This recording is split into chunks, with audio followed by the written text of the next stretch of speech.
Selamat malam semuanya, Bapak Ibu, saudara-saudariku yang terkasih dalam Tuhan kita Yesus Kristus. Apa kabar semuanya?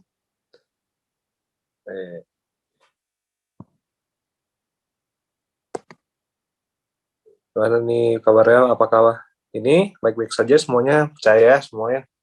Baik-baik saja, puji Tuhan semua. Mantap, oke. Baiklah, mungkin kita langsung mulai aja. Kita buka dengan tanda kebenaran Kristus dan apa dan Kudus. Kita doakan doa mohon perlindungan Bunda Maria. Ke dalam perlindungan-Mu kami bernaung, oh Santa Bunda Allah. Janganlah mengabaikan doa kami bila kami dirundung nestapa. Namun bebaskanlah kami selalu dari mara bahaya, oh Perawan mulia yang terpuji. Kemuliaan kepada Bapa dan Putra dan Roh Kudus, seperti pada permulaan, sekarang, selalu sepanjang segala abad. Santa Perawan Maria, doakanlah kami. Amin. Karena Bapa, Putra dan Roh Kudus.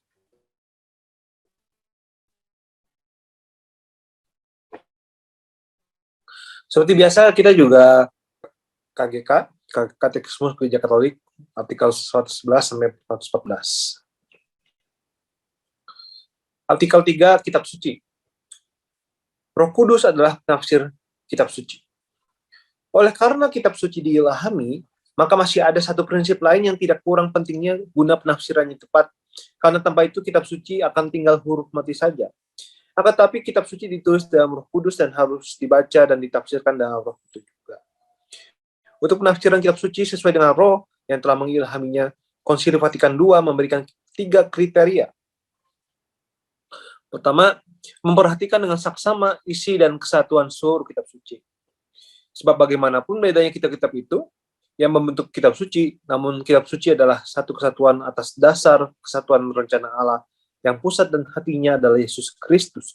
Sejak Paskah hati itu sudah dibuka. Ungkapan hati Kristus harus diartikan menurut Kitab Suci yang memperkenalkan hati Kristus. Hati ini tertutup sebelum kesengsaraan, karena Kitab Suci masih gelap. Tapi sudah sengsaranya Kitab Suci terbuka, agar mereka yang sekarang memahaminya dapat mempertimbangkan dan membeda-bedakan bagaimana nubuat-nubuat harus ditafsirkan. 2. Membaca Kitab Suci dalam terang tradisi hidup seluruh gereja. Menurut satu semboyan para bapa, Kitab Suci lebih dahulu ditulis di dalam hati gereja daripada di atas pergamen, atau maksudnya kertas dari kulit. Gereja menyimpan dalam tradisinya kenangan yang hidup akan sabda Allah, dan Roh Kudus memberi kepadanya penafsiran rohani mengenai Kitab Suci, menurut arti rohani yang dikaruniakan Roh pada gereja. 3. Memperhatikan analogi iman. Dengan analogi iman dimaksudkan hubungan kebenaran-kebenaran iman satu sama lain dalam rencana keseluruhan wahyu. Demikian. Kita akan lanjutkan dengan pembacaan dari Kitab Imamat. Bab 1, ayat 1 sampai bab 3, ayat 17. Ya. Jadi bagi Bapak Ibu yang mungkin bisa membuka Alkitabnya langsung atau mau membaca saja, silakan, nggak apa-apa. Tapi bagi yang mau membuka Alkitab langsung, kita buka dari Kitab Imamat bab 1 sampai bab 3 ayat 17. Oke, saya akan bacakan. Mengenai korban bakaran, korban sajian, dan korban keselamatan. Tuhan memanggil Musa dan berfirman kepadanya dari dalam kemah pertemuan. Berbicaralah kepada orang Israel dan katakanlah kepada mereka, apabila seorang di antaramu hendak mempersembahkan persembahan kepada Tuhan, haruslah persembahanmu yang kamu persembahkan itu dari ternak, yakni dari lembu sapi atau dari kambing domba. Jikalau persembahannya merupakan korban bakaran dari lembu, haruslah ia mempersembahkan seekor jantan yang tidak bercela. Ia harus membawanya ke pintu kemah pertemuan, supaya Tuhan berkenan akan dia. Lalu ia harus meletakkan tangannya ke atas kepala korban bakaran itu, sehingga baginya persembahan itu diperkenan untuk mengadakan pendamaian baginya. Kemudian haruslah ia menyembelih lembu itu di hadapan Tuhan, dan anak-anak Harun imam-imam itu harus mempersembahkan darah lembu itu dan menyiramkannya pada sekeliling mezbah yang di depan pintu kemah pertemuan. Kemudian haruslah ia menguliti korban bakaran itu dan memotong-potongnya menurut bagian-bagian tertentu. Anak-anak imam Harun harusnya menaruh api di atas mezbah dan menyusun kayu di atas api itu. Dan mereka harus mengatur potongan-potongan korban itu dan kepala serta lemaknya di atas kayu yang sedang menyala di atas mezbah. Tapi isi perutnya dan betisnya haruslah dibasuh dengan air dan seluruhnya itu harus dibakar oleh imam di atas mezbah sebagai korban bakaran, sebagai korban api-apian yang baunya menyenangkan bagi Tuhan. Jikalau persembahannya untuk korban bakaran adalah dari kambing domba, baik dari domba maupun dari kambing, harusnya ia mempersembahkan seekor jantan yang tidak bercela. Haruslah ia menyembelihnya pada sisi mezbah sebelah utara di hadapan Tuhan. Lalu haruslah anak-anak Harun, imam-imam itu, menyiramkan darahnya pada mezbah sekelilingnya. Kemudian haruslah ia memotongnya menurut bagian-bagian tertentu, dan bersama-sama kepalanya dan lemaknya diaturlah semuanya itu oleh imam di atas kayu yang sedang menyala di atas mezbah. Isi perut dan betisnya haruslah dibasuhnya dengan air, dan seluruhnya itu haruslah dipersembahkan oleh imam dan dibakar di atas mezbah. Itulah korban bakaran, suatu korban api-apian yang baunya menyenangkan bagi Tuhan. Next. Jikalau persembahannya kepada Tuhan merupakan korban bakaran dari burung, haruslah ia mempersembahkan korbannya itu dari burung tekukur atau dari anak burung merpati. Imam harus membawanya ke mezbah, lalu memulas kepalanya dan membakarnya di atas mezbah. Darahnya harus ditekan keluar pada dinding mezbah. Temboloknya serta dengan bulunya haruslah disisihkan dan dibuang ke samping mezbah sebelah timur, ke tempat abu. Dan ia harus mencapik burung itu pada pangkal sayapnya, tapi tidak sampai terpisah. Lalu imam harus membakarnya di atas mezbah, di atas kayu yang sedang terbakar. Itulah korban bakaran, suatu korban api-apian yang baunya menyenangkan bagi Tuhan. Apabila seorang hendak mempersembahkan persembahan berupa korban sajian kepada Tuhan, hendaklah persembahannya itu tepung yang terbaik, dan ia harus menuangkan minyak serta membubukkan kemenyan ke atasnya. Lalu korban itu harus dibawanya kepada anak-anak Harun, imam itu. Setelah diambil dari korban itu tepung segenggam dengan minyak beserta seluruh kemenyannya, maka imam haruslah membakar semuanya itu di atas mezbah sebagai bagian ingatan korban itu, sebagai korban api-apian yang baunya menyenangkan bagi Tuhan. Korban sajian selebihnya adalah teruntuk bagi Harun dan anak-anaknya, yakni bagian Maha Kudus dari segala korban api-apian Tuhan. Apabila engkau hendak mempersembahkan persembahan berupa korban sajian dari apa yang dibakar di dalam bakaran roti, harusnya itu dari tepung yang terbaik, berupa roti bundar yang tidak beragi yang diolah dengan minyak, atau roti tipis yang tidak beragi yang diolesi dengan minyak. Jikalau persembahanmu merupakan korban sajian dari yang dipanggang di atas panggangan, haruslah itu dari tepung yang terbaik, diolah dengan minyak berupa roti yang tidak beragi. Korban itu harus dipotong-potong, lalu kau tuangkanlah minyak ke atasnya, itulah korban sajian. Jikalau persembahanmu merupakan korban sajian dari yang dimasak di dalam wajan, haruslah itu diolah dari tepung yang terbaik bersama-sama minyak. Maka korban sajian yang diolah menurut salah satu cara itu, harusnya kau persembahkan kepada Tuhan, yakni harus disampaikan kepada imam yang membawanya ke mezbah. Kemudian imam harus mengkhususkan dari korban sajian itu bagian ingat-ingatannya, lalu membakarnya di atas mezbah sebagai korban api-apian yang baunya menyenangkan bagi Tuhan. Korban sajian selebihnya adalah bagian Harun dan anak-anaknya, yakni bagian Maha Kudus dari segala korban api-apian Tuhan. Suatu korban sajian yang kamu persembahkan kepada Tuhan, janganlah diolah beragi. Karena dari ragi atau dari madu tidak boleh kamu membakar sesuatu pun sebagai korban api-apian bagi Tuhan. Tetapi sebagai persembahan dari hasil pertama, boleh kamu mempersembahkannya kepada Tuhan, hanya janganlah dibawa ke atas mezbah menjadi bau yang menyenangkan. Dan tiap-tiap persembahanmu yang berupa korban sajian, haruslah kau bubuhi garam. Janganlah kau lalaikan garam perjanjian Allahmu dari korban sajianmu, beserta segala persembahanmu haruslah kau persembahkan garam. Jikalau engkau hendak mempersembahkan korban sajian dari hulu hasil kepada Tuhan, haruslah engkau mempersembahkan bulir gandum yang dipanggang di atas api, emping gandum baru sebagai korban sajian dari hulu hasil gandum. Haruslah kau bubuh minyak dan kau taruh kemenyan di atasnya, itulah korban sajian. Haruslah imam membakar sebagai ingatannya, sebagian dari emping gandumnya dan minyaknya, beserta seluruh kemenyannya sebagai korban api-apian bagi Tuhan. Jikalau persembahannya merupakan korban keselamatan, maka jikalau yang dipersembahkannya itu dari lembu, seekor jantan atau seekor betina, haruslah ia membawa yang tidak tercela ke hadapan Tuhan. Lalu ia harus meletakkan tangannya di atas kepala persembahannya itu dan menyembelihnya di depan pintu kemah pertemuan. Lalu anak-anak Harun, imam itu haruslah menyiramkan darahnya pada mezbah sekelilingnya. Kemudian dari korban keselamatan itu ia harus mempersembahkan lemak yang menyelubungi isi perut dan segala lemak yang melekat pada isi perut itu sebagai korban api-apian bagi Tuhan. Dan lagi kedua buah pinggang dan lemak yang melekat padanya yang ada pada pinggang dan umbai hati yang harus dipisahkannya beserta buah pinggang itu. Anak-anak Harun harus membakarnya di atas mezbah, yakni di atas korban bakaran yang sedang dibakar di atas api, sebagai korban api-apian yang baunya menyenangkan bagi Tuhan. Jikalau persembahannya untuk korban keselamatan bagi Tuhan adalah dari kambing domba, seekor jantan atau seekor betina, harusnya ia mempersembahkan yang tidak bercela. Jikalau ia mempersembahkan seekor domba sebagai persembahannya, ia harus membawanya ke hadapan Tuhan. Lalu ia harus meletakkan tangannya ke atas kepala persembahannya itu dan menyembelihnya di depan kemah pertemuan. Lalu anak-anak Harun harus menyiramkan darahnya pada mezbah sekelilingnya.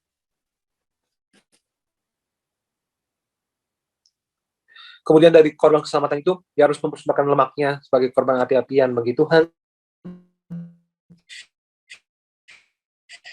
yakni segenap perut dan segala lemak yang melekat pada isi perut itu. Dan lagi kedua buah pinggang dan lemak yang melekat padanya, yang ada pada pinggang, dan umbai hati yang harus dipisahkannya beserta buah pinggang itu. Imam harus membakarnya di atas mezbah sebagai santapan berupa korban api-apian bagi Tuhan. Jika persembahannya seekor kambing, ia harus membawanya ke hadapan Tuhan. Lalu ia harus meletakkan tangannya di atas kepala kambing itu dan menyembelihnya di depan kemah pertemuan. Lalu anak-anak Harun harus menyiramkan darahnya pada mezbah sekelilingnya.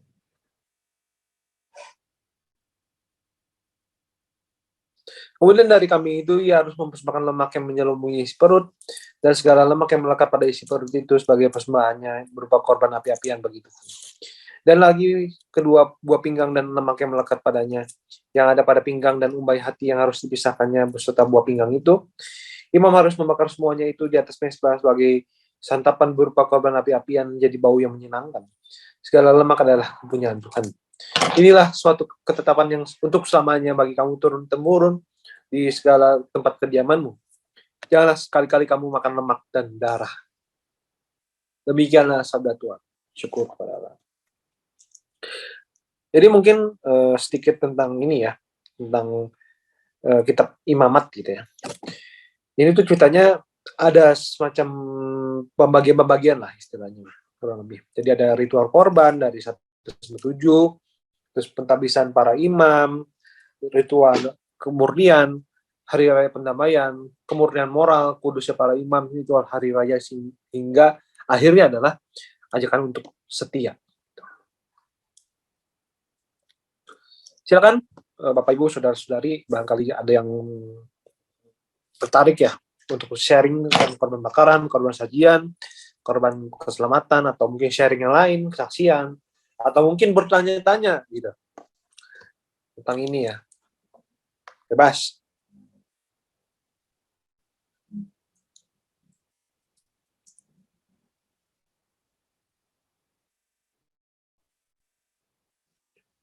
Siapapun boleh.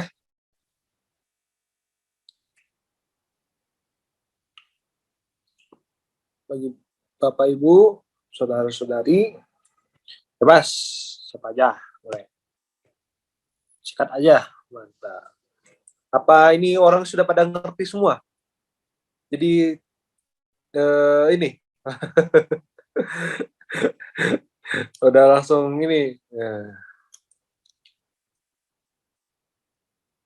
Atau bagaimana?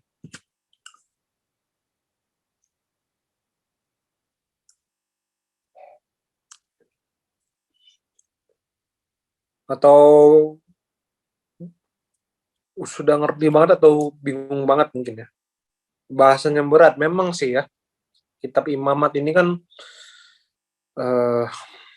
ya nanti di akhirnya kalau nggak salah pas waktu itu saya baca-baca sendiri, kalau nggak salah ada ceritanya juga sih. Tapi memang dibandingkan kejadian dan keluaran yang memang banyak sekali ceritanya gitu ya, kejadian dari awal yang Adam itu semua sampai Yusuf gitu ya, nggak salah, terus sampai keluaran kan dari keturunan Yusuf banyak sampai Musa, meskipun ada aturan-aturannya sih terakhirnya gitu ya, tapi kan maksudnya kan banyak ceritanya ya. Ini imamat itu yang mungkin bikin kaget gitu ya, termasuk pas awal-awal saya baca dulu juga, itu tuh ini ngomongin ritual gitu. Tapi eh, masih kepake nggak sih? Nah, tanyanya seperti itu.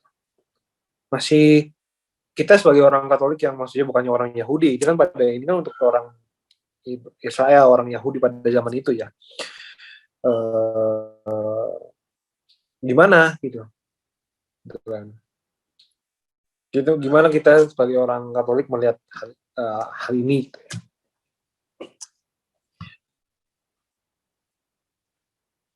Apakah ada yang mau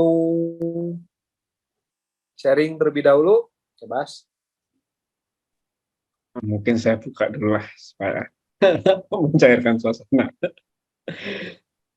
Ya, silakan. Coba slide sebelumnya coba. Oh, Leo. Leo mau ini. Duluan Leo kamu dulu ceng gimana? apa? Oh Duluan ya, kamu aku ceng dulu apa? nanti habis Leo ya, bentar ya. Slide. Ini kan menggambarkan overview gitu kira-kira ya. Di poin-poin apa dalam kitab Imamat, pengelompokan pasal dalam kitab Imamat. Nah, kalau kita lihat di sini sebenarnya ini dikelompokkan jadi 8 ya, jadi 8 bagian gitu. Nah, tapi ini bisa dikelompokkan lagi jadi 5 bagian. Karena Imamat 1 sampai 7 dan Imamat 23 sampai 25 itu isinya tentang ritual. Gitu ya. Tentang ritual, tentang liturgi. Jadi intinya kalau kita lihat di zaman sekarang itu seperti tata cara peribadatan, nah, gitu kira-kira. Ya, kalau zaman sekarang itu seperti tata cara peribadatan. Jadi kayak kalau kita ke gereja, gitu ya, gereja Katolik khususnya ya, yang masih kuat dengan tata cara peribadatannya, gitu ya. Kita ke gereja, kita mesti ambil air suci, kita misalnya kalau dulu sebelum COVID seperti itu. Lalu nanti dibuka dengan ritus pembuka, terus dilanjutkan dengan ritus bacaan, kira-kira. Nah itu ritual ini menggambarkan itu ritus, gitu. Di ritual bagaimana bangsa Israel harus beribadah, mempersembahkan korbannya kan beribadah sebenarnya. Konsepnya kan konsep bahwa mereka sedang melakukan peribadatan. Dan hari raya ini adalah kalender liturgi, gitu ibarat kalau zaman sekarang. Ya, seperti kalender liturginya hari raya ini. Gitu. Nah, kemudian bagian yang kedua adalah para imam. Nah, kenapa para imam ini penting? Gitu. Karena para imam ini merepresentasikan umat.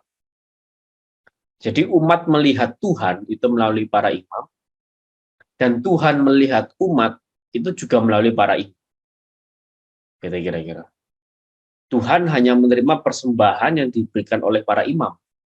Jadi nggak langsung dari umat, tapi para imam yang mempersembahkan ke Tuhan. Gitu. Umat memberikan kepada imam, para imam mempersembahkan kepada Tuhan. Nah, itu representasinya seperti itu. Nah, kemudian yang ketiga mengenai kemurnian. Ini yang menjadi poin penting. Itu salah satu poin pentingnya ini, kemurnian ini. Karena seperti yang dalam kitab Keluaran kemarin sudah pernah kita bahas, ya saya bahas itu bahwa Allah yang kudus tidak dapat dihampiri oleh manusia yang najis. Gitu. Bahkan sampai sekarang, konsepnya sampai sekarang sama. Allah yang kudus tidak dapat dihampiri oleh manusia yang najis. Itu sampai sekarang. Jangan dikira hanya zaman perjanjian lama, enggak. Sampai sekarang tuh konsep itu masih berlaku. Allah yang kudus tidak dapat dihampiri oleh manusia yang najis. Nah, maka ritual kemurnian ini diperlukan supaya manusia itu menjadi kudus gitu, dan dapat menghampiri Allah. Nah, hanya kalau di zaman sekarang, zaman perjanjian baru, cara kita dimurnikan menjadi kudus adalah melalui darah Kristus, melalui pengorbanan Kristus. Ketika kita mengimani, kita percaya dengan hati dan tingkah laku kita bahwa Yesus adalah Tuhan dan Juru Selamat, Dia telah mati atas dosa-dosa kita untuk menebus dosa-dosa kita, maka kita dikuduskan oleh darahnya, dan kita bisa menjadi kudus untuk dapat menghampiri Allah yang kudus. Nah, konsepnya begitu. Nah, hari raya pendamaian inilah yang kemudian jadi pusat perayaan, puncak perayaan itu ada di hari raya pendamaian. Bagaimana akhirnya Tuhan mendamaikan antara umat dengan dirinya. Nah, kemudian kitab Imamat ini ditutup dengan suatu ajakan untuk setia. Gitu.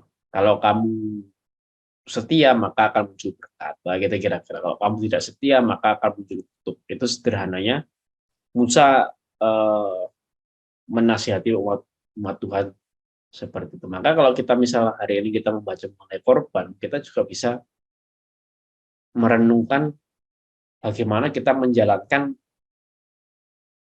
peribadatan kita. Gitu. Sekalipun ini korban yang nanti membawa domba, ada peraturan dombanya harus begini, harus begitu, dipotongnya begini, dipotongnya begitu, dibunuh dengan cara seperti ini. Tapi kita dapat merenungkan bagaimana kita melakukan peribadatan. Apakah kita tunduk pada liturgi peribadatan, gitu, atau kita cenderung menganggap itu sebagai sesuatu yang membosankan, nggak suka, mau cari yang lebih seru, atau gimana? Nah, itu permenungannya di sana. Kita bisa merenungkan seperti itu. Paling gitu aja. Semoga ada yang sharing, atau Leo dulu, mau silakan. Silakan.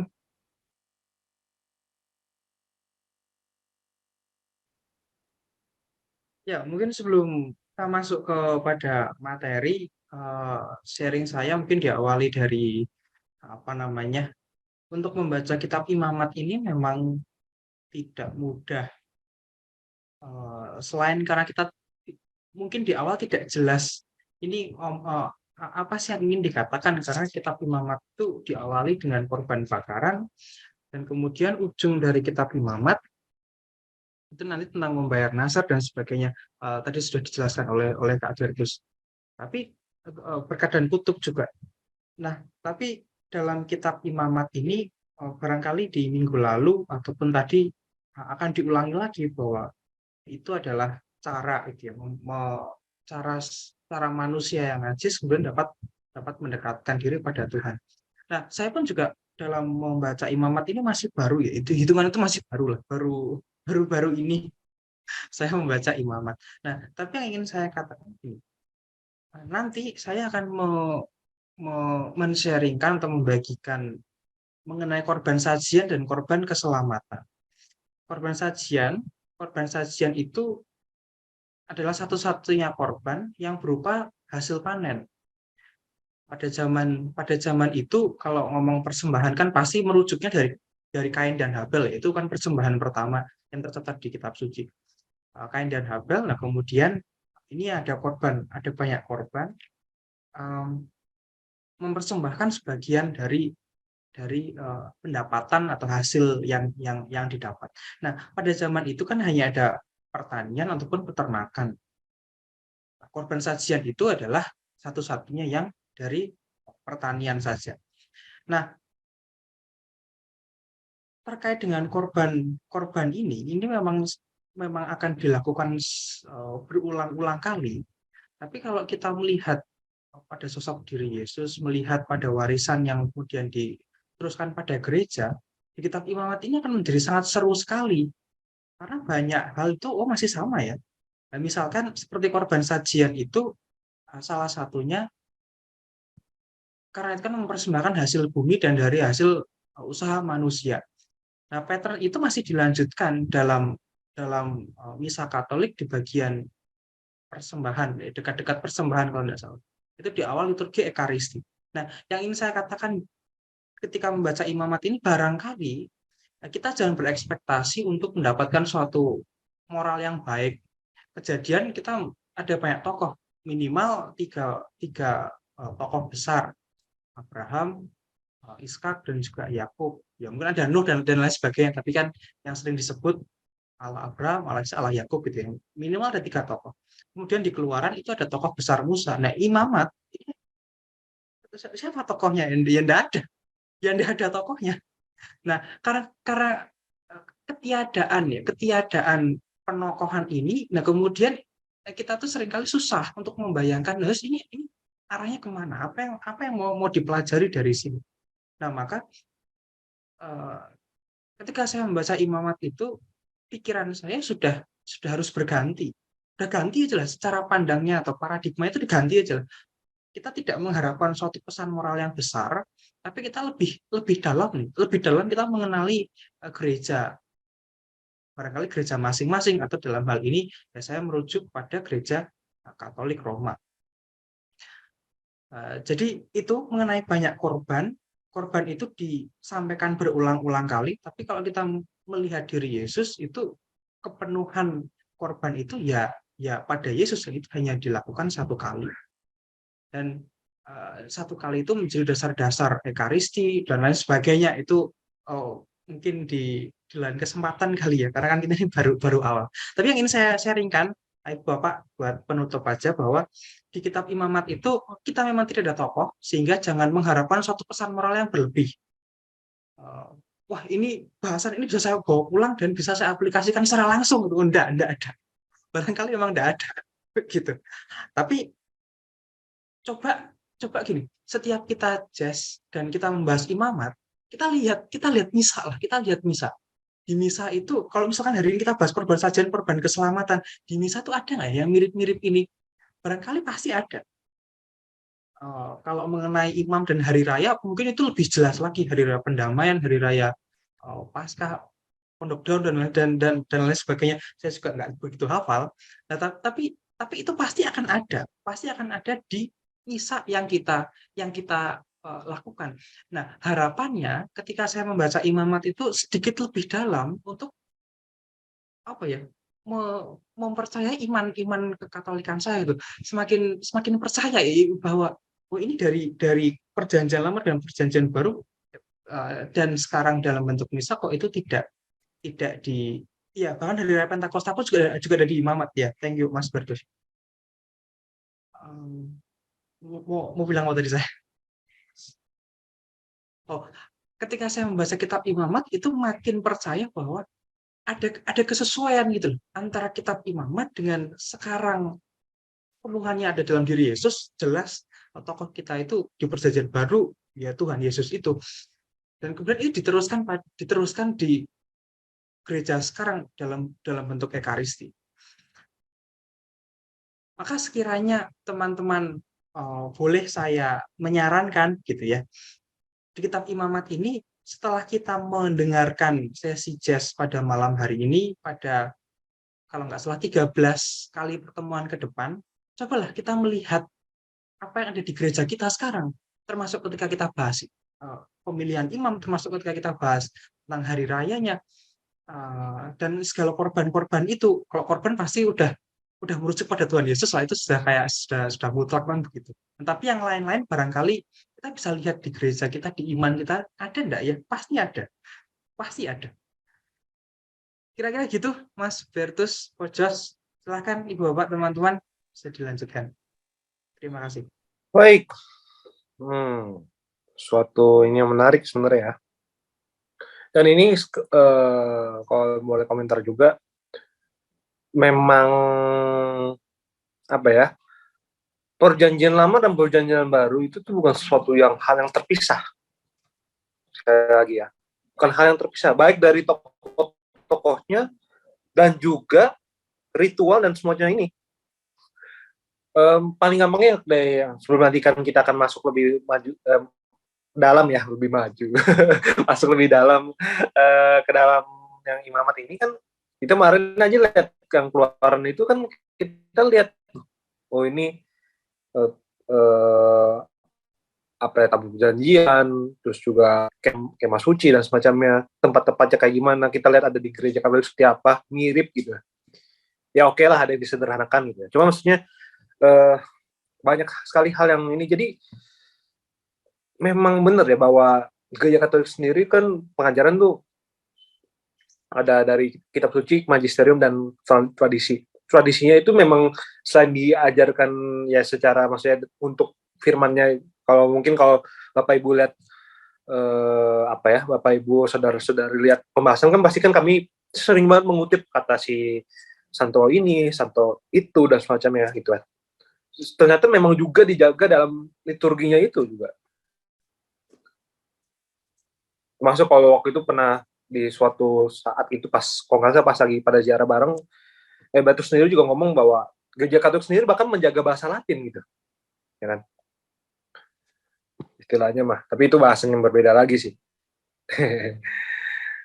Oke, mau khotbah satu. Oke, apa yang pernah ada akan ada lagi, dan apa yang pernah dibuat akan dibuat lagi. Kita ada sesuatu yang baru di bawah matahari. Mantap, masih Bang. Memang kalau saya sendiri juga mengamini itu juga ya kalau saya secara pribadi, karena sebenarnya yang baru itu tuh pemaknaan kita sih. Kalau saya boleh komentar gitu ya, kalau menurut saya gitu. Kejadiannya sama, tapi dengan terang pemikiran ya, kalau bahasa filsafatnya, terang pemikiran yang baru. Kita tuh kadang melihat sesuatu itu yang mungkin menyedihkan malah jadi sesuatu yang membahagiakan gitu. Dan mungkin membanggakan. Sama aja juga kita melihat salib dalam terang kebangkitan Kristus, itu bukan sesuatu yang menyedihkan, itu harus terjadi gitu. Dan itu jadi suatu kebanggaan malah gitu ya. Dan kita juga memikul salib kita masing-masing juga dengan sukacita istilahnya. Ya berat sih memang, dan ngomong kayak itu juga gak gampang, tapi pemahaman dan pemaknaan gitu ya akan sesuatu gitu ya, ternyata ya menjadikan kita melihat sesuatu secara berbeda.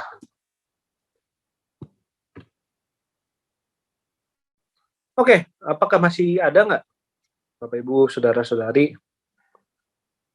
Yusni itu.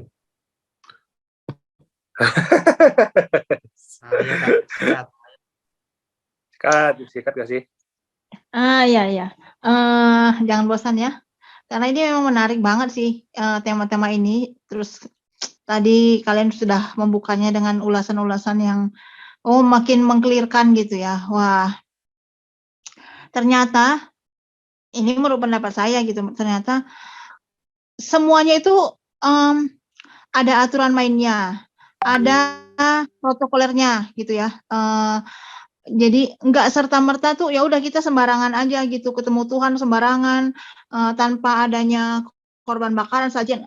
Nggak, semuanya itu sudah, bahkan udah Tuhan buat aturan mainnya supaya kita bisa mengerti bagaimana untuk berhadapan dengan Tuhan, karena Tuhan itu balik lagi ya tadi udah diulas juga. Tuhan itu kan kudus banget, suci banget, nggak bisa sembarangan. Kalau kita nggak ikutin protokolernya, kayak kita menghadap, namanya ini raja ya, raja segala raja, Tuhan sendiri gitu. Kita mau datang ke presidenan aja, protokolernya itu kan panjang, ribet, dan luar biasa. Karena kenapa? Kamu berhadapan dengan siapa? Kamu berhadapan dengan presiden. Itu masih skala negara gitu ya. Atau kita punya pimpinan, atau kita punya atasan. Emangnya sesuka kita ngomong ke teman kita, lu bro begini gini. Nah, ke bos kita bisa ngomong gitu, sekalipun mungkin umurnya nggak beda jauh dari kita gitu. Yang enggak lah ya, ada sopan santunnya juga, ada tata keramanya juga, nggak serta-merta jadi sembarangan. Ya kan dia baik, dia kan ini, dia ini gua lah, nggak kayak gitu. Apalagi ini Tuhan gitu ya. Nah, jadi ini amazing, bahkan ya kita jadi mikirkannya, ya tadi udah diulas juga gitu. Kita ingat lagi di gereja tiap kali kita misa, oh iya ya, kita ada mesbah, ada korban gitu ya, ada segala ornamen-ornamen itu yang semua ada di kitab suci itu masih kita jalankan, bukan masih, memang harus, karena itu udah liturgi namanya juga ya. dan kita semakin bangga gitu. Jadi semuanya itu ada semua itu ada protokolernya gitu. Kalau kamu menghadap Tuhan, kalau kita menghadap pastor juga kan nggak semena-mena gitu. Walaupun kita tahu pastor kita itu juga mungkin saudara kita, om kita atau siapa gitu kan. Nggak bisa kita kayak di luar, oh om ini nggak bisa begitu juga. Karena ya dia imam gitu ya. Apalagi Tuhan di atasnya imam gitu, memang dia Tuhan gitu. Nah jadi ini seluar biasa itu. Jadi kalau kita nggak tahu protokoler, kita nggak ngerti dan nggak paham, jadinya apa ya? Kayak nggak ada penghormatan gitu dengan Tuhan gitu. Kayak ya, iya jadi gitu. Jadi kayak kampungan kitanya, kayak deso gitu. Kayak kita nggak tahu aturan, nggak tahu hukum, nggak tahu adat gitu, nggak tahu apa lagi namanya ya. Jadi norak lah gitu. Kalau orang-orang yang terpelajar itu pasti akan mengerti kan, oh ketika gue berhadapan dengan orang tua, kepada yang atasan, kepada siapa-siapa tahu. Karena kenapa? Ya karena dia berpendidikan. Jadi kalau orang-orang yang nggak mengerti protokoler, nggak tahu hukum, nggak tahu apa, cilaka gitu. Bukan ngerakan doang gitu. Aduh lu lebih parah daripada orang apa ya? Orang gila aja masih ngerti. Ini lu lebih parah dari itu gitu. Jadi ini sesuatu yang ngajarin kita tuh bagaimana sebenarnya kita harus hidup gitu sebenarnya. Ada tata keramanya loh, ada sopan santunnya, ada hukumnya. Ini harus bagaimana, ini harus seperti apa. Nah baru-baru ini agak melenceng dikit ya saudara, karena kepikiran gitu ya, oh iya juga ya, oh iya mantap juga ya. Baru-baru ini kan Raja Inggris kan baru juga dilantik, lihat protokolernya kayak apa. Itu semua, bahkan William sendiri pun ada melanggar kata protokolernya. Itu pun malah jadi netizen tuh malah kayak, ih kamu keluarga kerajaan tapi kok kamu melakukan hal itu. Dia nggak boleh seharusnya mencium bapaknya saat itu. Mencium tangannya boleh, tapi mencium pipi bapak itu tuh nggak boleh. Itu udah melanggar protokoler. Itu baru king ya di UK gitu. Nah ini apalagi kerajaan Allah. Walaupun Tuhan itu baik, tapi lu nggak bisa semena-mena sama dia gitu. Tuhan itu maha baik, maha suci, maha kudus. Kita ini siapa? Kita butiran debu. Jadi lu sadar. Gue sadar, maksudnya kita semua tuh harus sadar untuk berhadapan dengan Tuhan itu perlu dengan hati yang memang dipersiapkan gitu ya, bukan secara fisik. Oh ya kita harus memberikan korban persembahan atau bahkan mungkin yang hal-hal simpel ya. Kalau saya itu kalau mau ngasih persembahan ke Tuhan pun, karena kan kita ingat nih korban sajian, korban kita ngasih persembahan ke Tuhan pun. Jangan kayak seolah-olah Tuhan itu butuh duit kita, bukan. Jangan seolah-olah harga jajan kita tuh ya, ini contoh simpel aja, harga jajan kita tuh lebih besar daripada apa yang kita persembahkan. Jadi kalau di dompet kita tuh ada duit yang kalau saya gitu ya, yang paling tinggi ya, nilainya paling tinggi atau yang paling besar tuh apa, nominalnya berapa, yang warna merah, yuk kasih yang merah, jangan kasih yang harga 2.000, yang seharga kayak kita parkir motor gitu ya. Itu sama sekali lu nggak mengerti protokoler, lu nggak ngerti yang namanya korban persembahan, korban sajian, apalagi korban pendamaian, itu lebih berat lagi. Lu mau berdamai pakai apa? Pakai cuma darah Yesus yang bisa mendamaikan, pakai darah kita penuh dengan dosa, tau nggak? Nah jadi hal-hal yang semacam itu, jadi imamat ini memang berat ya, karena wah kita banyak banget tuh nanti aturan-aturan mainnya dikasih tahu. Tapi kalau menurut aku ini satu cara yang membuat kita tuh semakin mengerti gitu ya, betapa kekayaan kekayaan gereja kita, bahkan pengetahuan kita akan pengenalan akan Tuhan, bahkan nanti mungkin kalau kita ketemu di kerajaan surga, nggak mungkin sesuka kita. Itu protokolnya lebih panjang lagi gitu ya. Ketemu malaikat siapa dulu kita, ketemu berhadapan dengan siapa dulu, baru kita bisa masuk ketemu dengan Tuhan yang manusia dengan makhluk roh. Itu kan bukan sesuatu yang mudah juga kan. Jadi aku pikir kalau kita nggak pelajari ini, kita lebih parah daripada orang yang nggak berpendidikan gitu loh. Kita lebih parah, apalagi kita pengikut Kristus, kita udah sekolah ya, maksudnya kita udah punya pendidikan di SD, SMP, bahkan kuliah, udah bukan kuliah doang pun, malah kita udah studi lanjut lagi ya, tapi kita nggak mengerti gitu ya, nggak mengerti cara menghormati Tuhan, nggak mengerti protokol, wah sia-sia lu sekolah gitu loh. Karena kenapa? Ini penghormatan paling tinggi itu untuk bagaimana cara kita untuk berhadapan dengan Tuhan. Ini diajarin bagaimana kita hidup seturut dengan seperti yang maunya Tuhan. Nah, di imamat ini kita belajar. Nah, jadi di sini nanti akan dikasih tahu tuh rule-nya, peraturan-peraturannya gitu. Nah, kalau kita nggak mengerti ini, waduh sayang banget. Sekalipun kita mengerti Musa itu kayak apa, sekalipun ya tadi Leo udah bilang ya, kita di sini nggak ada kita pelajarin siapapun nabi, nggak ada. Musa kayak Nuh atau ya apa Yakub atau siapa tuh, nggak ada gitu, nggak ada kita pelajari. Ini tata krama, ini hukumnya. Ya kalau di Indonesia tuh kita mau ke Yogyakarta bayangin di kerajaannya Yogyakarta, emang kita bisa sembarangan ketemu rajanya ya kan enggak gitu loh. Nah apalagi Tuhan.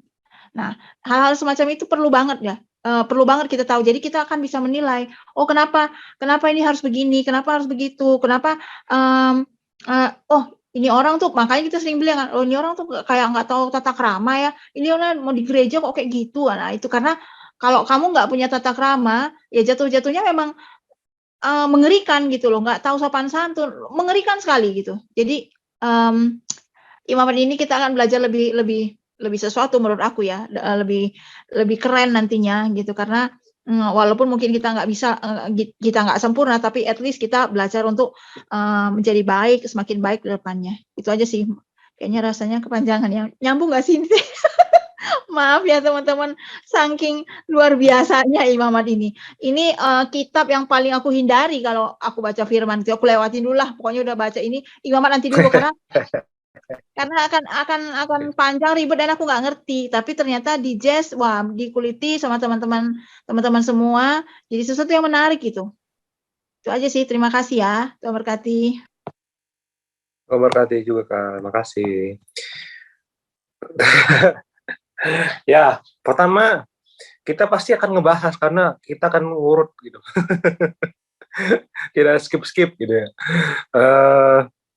Lalu apa ya? Tapi ini yang menarik sih. Dan tata krama ya, benar banget ya.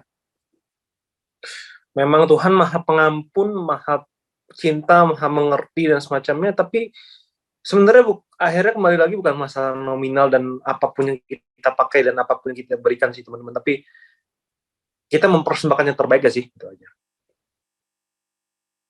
Kan sedikit spoiler dikit lah ya.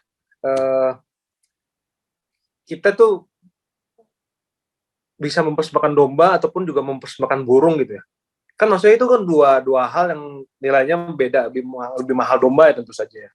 Kecuali mungkin kalau burungnya elang lebih mahal burung elang.